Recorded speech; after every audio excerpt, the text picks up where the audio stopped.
Let's start off with Inouye and Fulton. This fight's supposed to take place July 25th in the morning.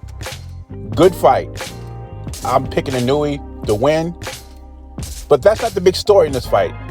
The big story of this fight is ham wrap gate. Fulton's trainer is accusing Inouye of having loaded gloves. He claims he wraps his hand with the tape, then he puts the gauze on, and then he wraps it again, which creates a cast.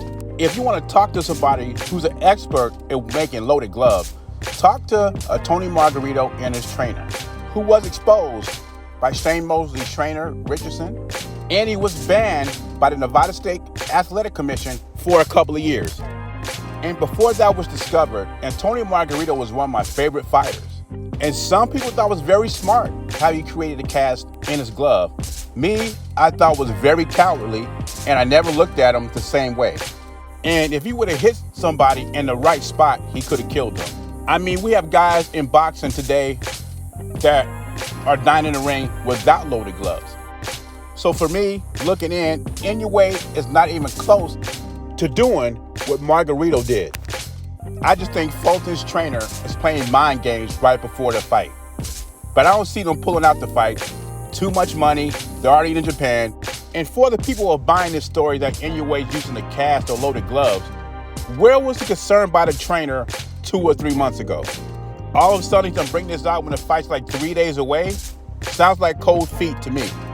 You'd rather take the chance to lose again to Vivol than taking a chance to lose to a Mexican. I just don't think he wants to lose to a Mexican.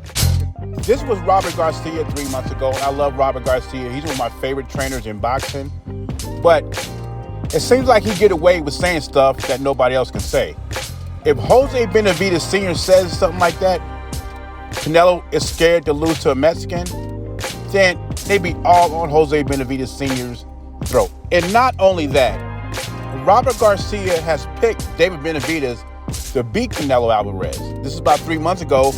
Maybe he had a change of heart, but that's what he said at that time. And when he said that Canelo did not want to lose to a Mexican fighter, another Mexican fighter, he basically said the same thing Jose Benavidez Sr. said, that Canelo does not want to lose to another Mexican fighter because he will take his shine away. I disagree with that statement, but Robert Garcia is saying the same thing Jose Benavidez Sr. says. He does not get the backlash that Benavidez Sr. gets. And I reiterate, I like Robert Garcia, but let's keep the same energy.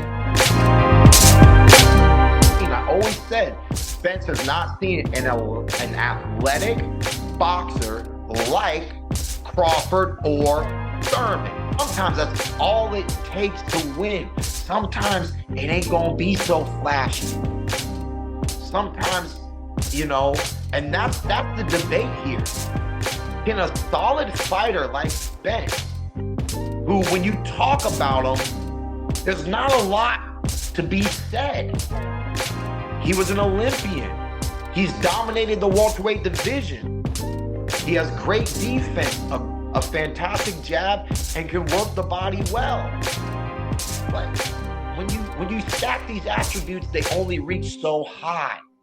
As you continue to talk about Crawford, it seems like he has more. I guess one time Keith Thurman is favoring Crawford to win the fight. He says Crawford has more. Translation, Crawford has more ways to win than Errol Spence does. Errol Spence starts with an excellent jab. That's how he sets his table. Then he begins to eat with body shots and break his opponents down. Now, these are opponents that stand in front of Spence. Crawford is not going to stand in front of Spence, and if he does, it'll be a very interesting fight. Now, this wasn't the Keith Thurman 3 years ago. Keith Thurman didn't believe that Terrence Crawford was a legit welterweight. He thought Crawford couldn't beat guys like Amir Khan. But Keith Thurman is a very good analyst when it comes to boxing, and I agree with him. I think Terrence Crawford has more ways to win. But also, Terrence Crawford has an ego. He also has a mean streak. What happens when Errol Spence hits him with a good shot? Is he going to abort the game plan and go head up and fight Spence's fight? that could be a problem. And if that happens, that opens the door for Errol Spence to win. What Crawford has to remember, it's his attributes, his athleticism, his boxing IQ is the reason Vegas has him favored to win. Like Keith Thurman says, as far as the boxing game goes, Terence Crawford has shown that he has more. Maybe Spence will show us something July 29th. But right now, I have to agree with Keith Thurman. Crawford has more ways to win. Leave your thoughts and comments below. Jay Beasy, I'm gone.